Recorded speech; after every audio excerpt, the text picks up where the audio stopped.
하나님은 인생들에게 많은 선물을 주십니다. 여러분들 인생 살면서 크리스마스 때라든가 생일 때 선물을 받게 되죠. 크리스마스나 연말이 되면 교회에서 행사가 있는데 온라이트를 하면서 이제 밤새도록 대화도 하고 게임도 하고 여러 가지 그런 프로그램을 진행하는데 그 중에 하나가 이제 선물 교환이라는 게 있어요. 그때 참 흥미진진하고 재미가 있는데 교회 성가대가 온라이트를 하면서 선물 교환하는 그런 시간이 있는데 이제 금액을 정해줘요. 되게 얼마짜리 5,000원 이하라든가 10,000원 이하라든가 서로가 이제 금액이 다른 걸 또 사면 안 될 테니까 5,000원 이하 선물, 10,000원 이하 선물을 사가지고 서로 교환을 하는 거죠. 이게 여러분 다 해보셨죠? 해보지 않으신 분들은 한번 기대감을 가지고 한번 상상을 해보시기 바랍니다.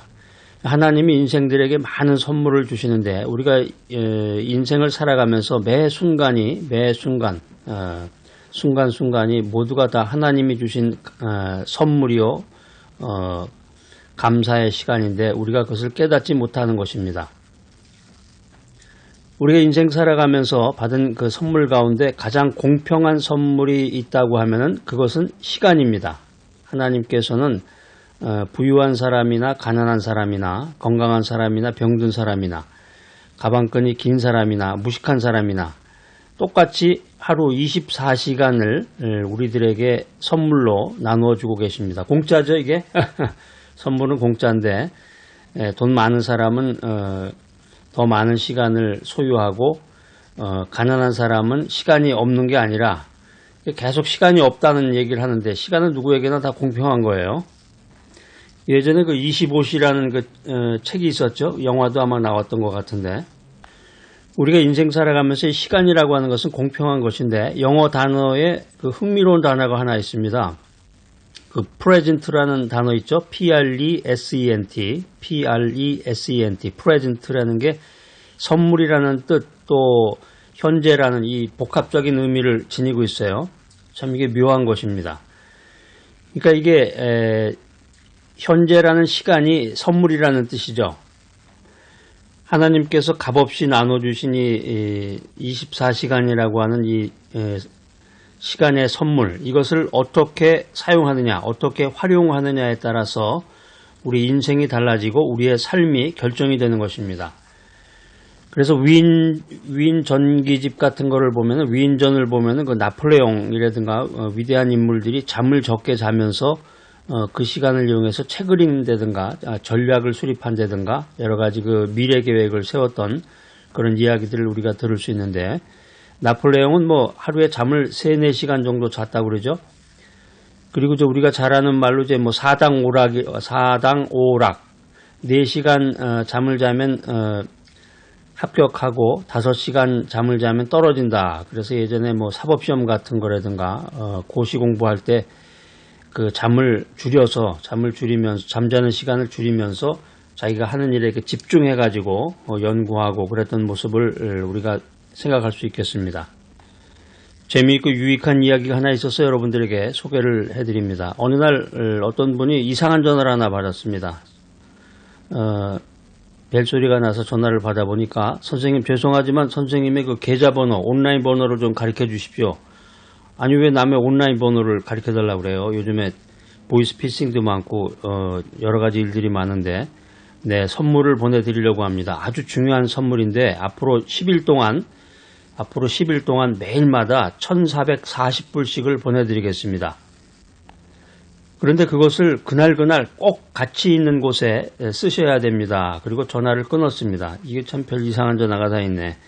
정신 나간 사람인가 보다 하고 그냥 사흘을 보내버렸습니다. 사흘 만에 다시 전화가 왔습니다. 제가 선생님의 온라인 번호를 파악해서 매일마다 1,440불을 약속대로 보내드렸습니다. 그런데 안 쓰셨네요. 안 쓰신 것은 무효입니다. 내일이라도 한번 확인해 보세요. 체크를 하셔가지고 계속해서 저희가 열흘 동안 돈을 공급해 드리겠습니다. 그런데 꼭 기억할 게 하나 있는데 그것을 가치 있게 쓰시면 열흘 이후에도 계속해서 공급될 수도 있습니다. 그렇지 않으면 열흘이 데드라인입니다. 그래서 좀 이상한 생각이 들어서 사람이 그 호기심이 있잖아요. 기대감도 있고. 사람이 생각이라는 게 엉뚱한 데가 많은데 좀 이상한 생각이 들어가지고 이 네 번째 날은 아침부터 안절부절하면서 계속 확인을 해봤습니다.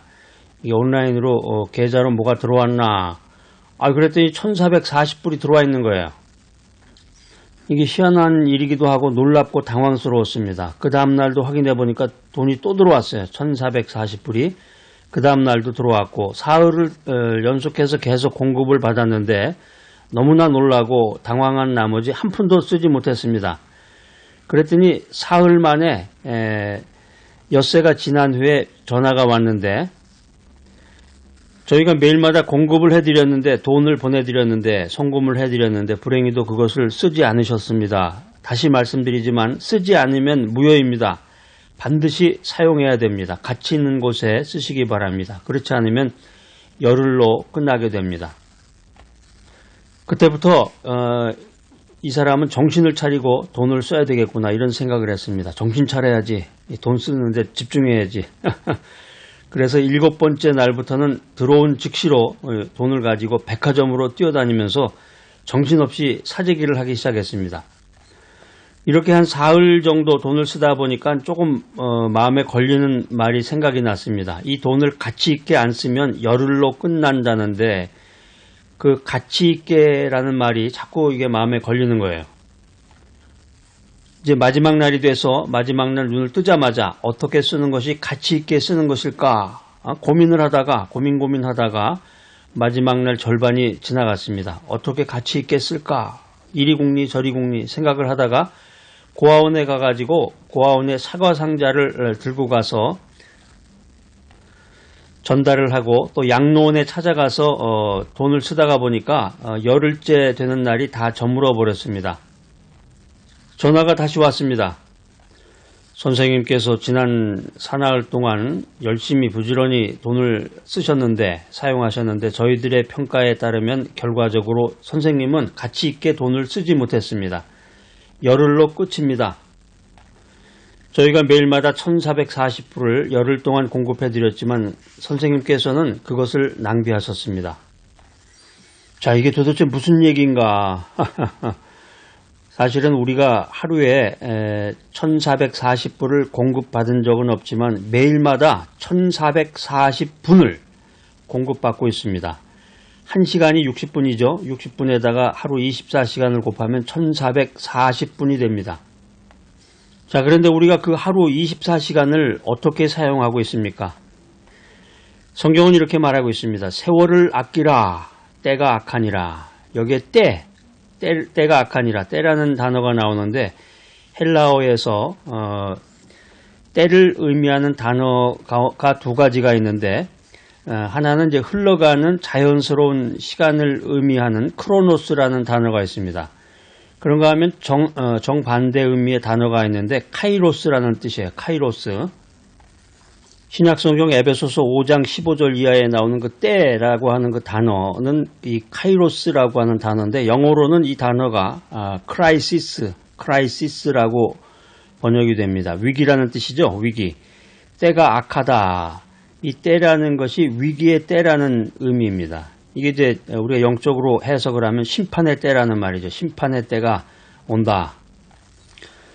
사랑하는 여러분, 세월이 악해지면 가치관이 오염이 됩니다. 세월이 악해지면 사람들의 생각이라든가 세계관이라든가 가치관이 오염이 되어버립니다. 가치관이 오염이 되면 사람들은 이 오염된 가치관으로 인해서 제대로 판단을 하지 못하고 시간이나 돈도 제대로 사용하지 못하는 것입니다. 요즘 그런 말도 유행해요. 내 돈 갖고 내가 쓰는데 뭔 말이 많어? 너나 잘하세요 하고서 그런 얘기 하시는데 이런 얘기하는 분들은 이제 그 말을 이해는 되지만 이 돈, 재물의 진정한 가치가 무엇인가 하는 것을 이해 못하는 거죠. 모든 재물의 주인은 하나님이시다. 그렇기 때문에 우리가 돈을 사용하는 데 있어서도 신중해야 되고 가치 있게 이 돈을 사용해야 되는 것입니다. 성경은 이렇게 우리들에게 권면합니다. 지혜로운 삶을 살기를 원하면 세월을 아껴라. 시간을 아껴라. 자, 자, 오늘 이 귀한 메시지 들으시는 여러분들, 시간을 아끼고 시간을 선용해서 지혜로운 인생을 살아가는 귀하고 복된 여러분 모두가 되시기를 간절히 기대합니다.